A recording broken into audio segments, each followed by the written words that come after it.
which only allows this column to be used. Say a tree dies, another one Chemical communication of sorts.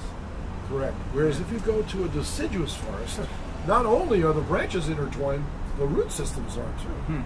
It's a commune. It's a commune. They're working together. Communication. And it survives much better. Survives much better. Because it has collaboration, to communication. Through harsher conditions. Tropics, it's always warm. Interesting. Always warm. Perhaps living in a harsher environment makes you bond to your brother, you bond to your sister more. Because you need to survive through hard times. Interesting. Right. So we have the story, we have the impetus. That's how it's Genesis. It started. So now it's 2017. We have Newark has a vertical farm. Thousands of vertical farms. Thousands of vertical farms. Japan has over 500 alone. And this China probably has. Japan has 500 alone. Yeah. But you have to ask why. Each country will develop vertical farming for a different reason. Okay. Every one of them has a different reason. Holland, it's a little country. Small country. They need to densify their population, which they've done, and now their food supply. And that's probably why it's the same story. Right. You know, the more plants you can fit into a smaller area, the more likely it is that you can move next to it. Right. And then there's no travel between the time you harvest and the time you eat. No carbon footprint or little carbon footprint. Zero. That's what Zero. the Growing Power CEO, amazing guy, former NBA player, Will Allen. I met him in Newark. And not an NBA player. He played in Europe. Played in Europe. Oh, really? Will, I would love to go interview you as well. He really helped out. He was terrific. Yeah, phenomenal guy. He has a vertical farm idea as well, and he helped out in Newark and is working out with Duke Farms, spreading this similar message. Correct. You know. Yeah, you probably know. I've actually been on the same panel with his daughter. Oh, really? Interesting. In Illinois. Yeah. We were at the Duke Farms presentation. I was the energetic guy taking pictures. I was like, calm down. So now there's a worldwide impetus for establishing urban agriculture. In all of its forms. Rooftops, if you can do it. Right. Open fields, if you can do it. So in Peru, for instance, you see a lot of cities with open land. People are farming it right in the middle of cities. Wonderful. If you go to, sometimes wonderful, sometimes not so wonderful, because their gasoline still contains lead. Right. So then, so that's getting into the soil, and the plants will take it up, and now you eat it, and you can bioaccumulate, and now you start. Right. Be aware of. So you have to be cautious. Right? Which makes you think about, back to biomimicry, nature. I mean, how many of these crops are we growing in just water, just air, just aquaponics? I just interviewed. Well, you have to add something to it. So you take have to add the weeds, right, and you mash them all up, and then you compost it in water, and in a week's time you have something called a tea.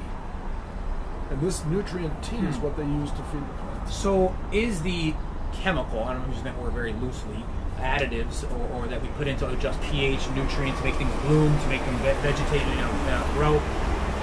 Are those attempts at making the ideal compost tea that are sort of boiled down to the bare minimum, almost like taking a great album from the 70s and making it a crappy MP3?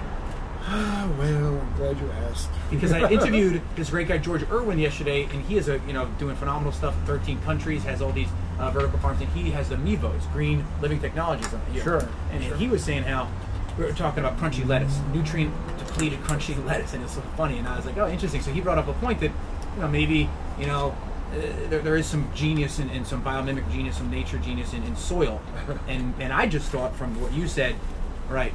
There you go. So here's a periodic table of elements. The basic plan for life on Earth. All right.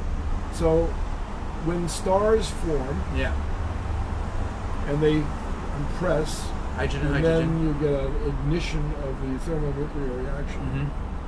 It generates elements. Yeah. Mostly helium, because you start with hydrogen, right? And by fusion, you make helium. Right. And then that fuses. And what do you get when you fuse helium Two with heliums? helium? Helium is 8. You can count it. It's got to be carbon. Carbon. Yeah. So if you there's got to be 3 heliums then. 4 times 3. Well, you can do it that way too. Yeah. So what's 2 heliums? That's 4, right? Boron. Right. So boron plus boron equals carbon. Wait, are we talking atomic mass or atomic number? Number? Yeah. Okay, so then you're right. Yeah, 2 and 2. Yeah. Okay. So that's how all the 2 helium make up beryllium. Yeah. Two berylliums make up oxygen, etc. That's exactly where we come from. Right. So right. when we the come star, from the fusing of when the star actually blows up, right, that creates many more elements.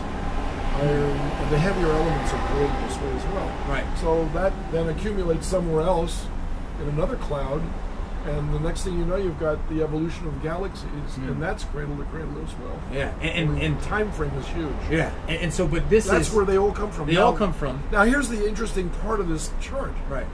How many do you see there? There's 92. Well, we have 100. Yeah, well, those are radioactive. Those are. But stable elements? Stable elements that are not created by man. Yeah. What do we have? 92? Should have Francium, 92. radium, arsenium? I don't know which ones are. Up at the top part. Just this one big chart. It ends right here. What number that's is that? 109. 109? So it'll stop with lead. Okay. PV, lead, 82. Atomic number, atomic mass, 207. Keep going above that. Beyond that, we have bismuth. What's 92? 92 is uranium. Okay. Right. What happens when uranium breaks down? It creates lesser elements, smaller elements. Until it goes back to lead. Until it goes back to lead. All right. So those are the naturally occurring elements that are long-lived. Right. Now look at the colored areas. Right.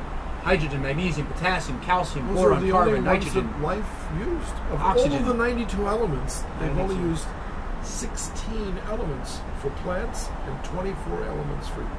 Say that again? That's it. 16 elements. Look at how many elements there are, and now look at the colored boxes. We have 16 elements that are plants use out of all the 92 naturally occurring elements, or however many there are. And if you add them all up together, that's how much the animals use. That's what the animals use. Wow. They need more than the plants. Right. So, because plants are chemosynthetic.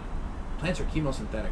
Sure, photosynthesis. They're using that energy and chemical reaction. We can't do that. We can't do so it. they're the heterotrophs, and they're the autotrophs. Right. So they're the producers, we're the consumers. Producers and consumers. But let me ask you this, and you're going to ask your students also. Yeah. How come life doesn't use all of them?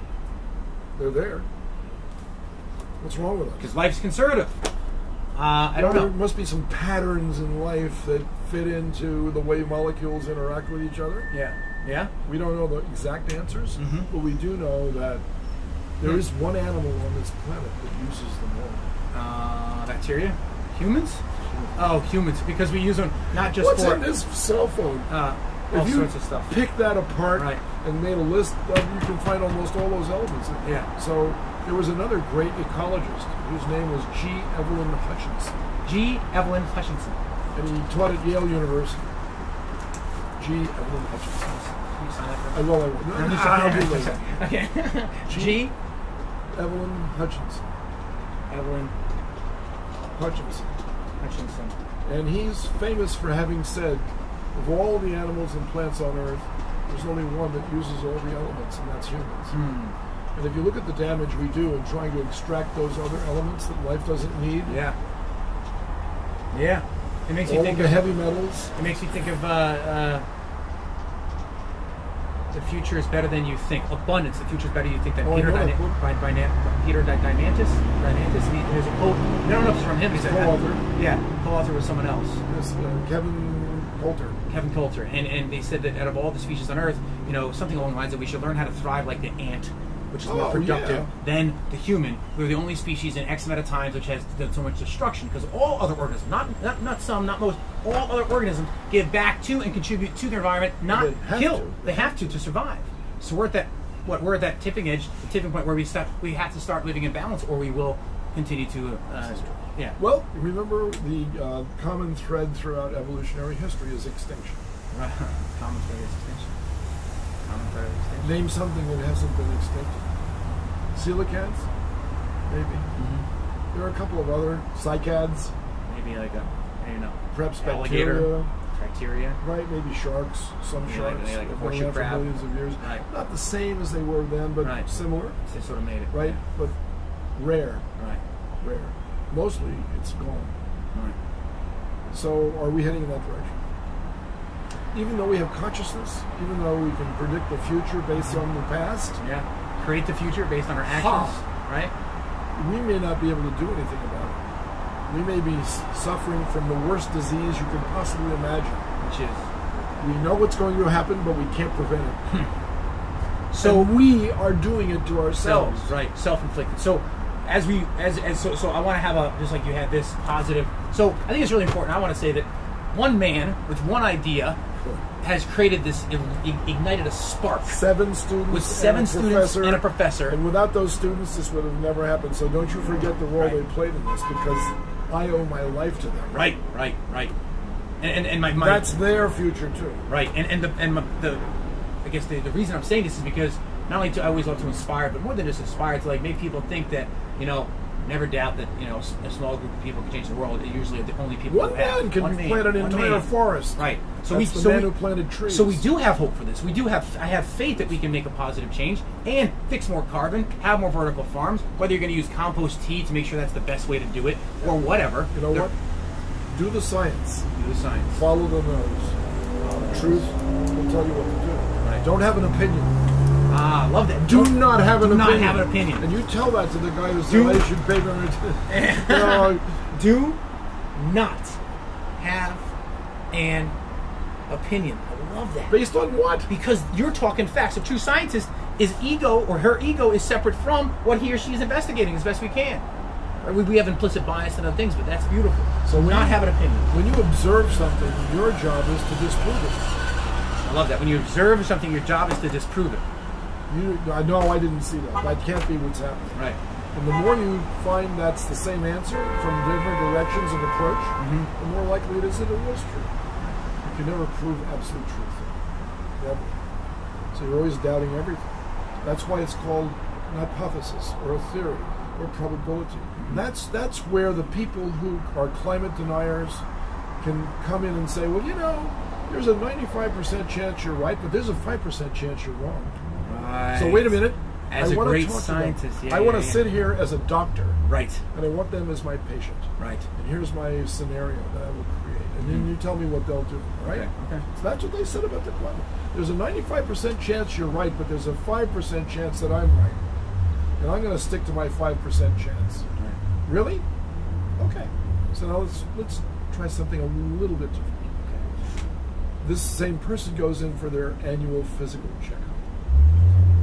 The doctor does a normal physical examination, and he does some auscultations and percussions, and that doesn't sound right.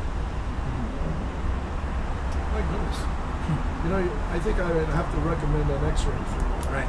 Oh, that's okay, doc. Fine, I'm okay with x-rays. So they do the x-ray, and a week later, the results come back, and the doctor calls the same person and says, I'd like to talk to you in my office if you don't mind. So the guy comes into the office. You can do this as a play, by the way. Your students will have a lot of fun with this one. And the climate denier sits down, and the doctor has a very serious look on their face, and with a light box, with the x-ray, says, I'm glad you're sitting for this because I've got some very serious news for you. He says, we discovered that you have an abnormal growth in your left lung. You're not a smoker by any chance, are you? The guy says, no, I don't smoke. Oh, well, that's good. He says, well, what my wife does. See, and I don't really believe in secondhand smoke. It doesn't really matter. Well, really? Yeah. Well, this might have actually come about like that, but it doesn't matter where you got it. Right. The fact is, you got it. You can't deny it. Right. It's right over here. You see this little circle? That's what we would call a tumor. Now, I have some good news for you also. Now here's where the play comes in. There's a 95% chance that if I operate and take it out, nothing else will ever happen to you. If I don't take it out, there's a 5% chance you might die. What would you like me to do? Oh, you want me to take it out? You think maybe the 5% chance is still too risky? Really, I want to back this tape up and get to the point when we're telling you about the environment. There's a 95% chance that what I'm saying is true, and a 5% chance at saying it's wrong. And you choose the 5% there, you choose the 95% chance here. You know, you're not being consistent. Yeah. You have to be consistent. Be consistent. So if you're going to pick 5% there, you're going to pick 5% here too. Don't need the operation, thanks very much, Doc. There's a 5% chance I'll live. I'll see you, because I don't want to spend the money. And to that point, so, I mean, yeah. It's a ridiculous argument at this point, isn't it? It's like, so what if all the climate data suggests that the climate is out of control because there's too much CO2 in the atmosphere. Right. Which it is. Well, you can argue until you're blue in the face as to how the CO2 got up in the atmosphere. Right. The point is that it's there. You need to take so it how out. Can you bring it back? Plant more trees. Eco-friendly, solar panel, geothermal, wind. The more we demand food production on land to clear forests, to make room for agro products that do not sequester carbon. Agro products do not sequester carbon because we harvest them, eat them, then we pump back the carbon.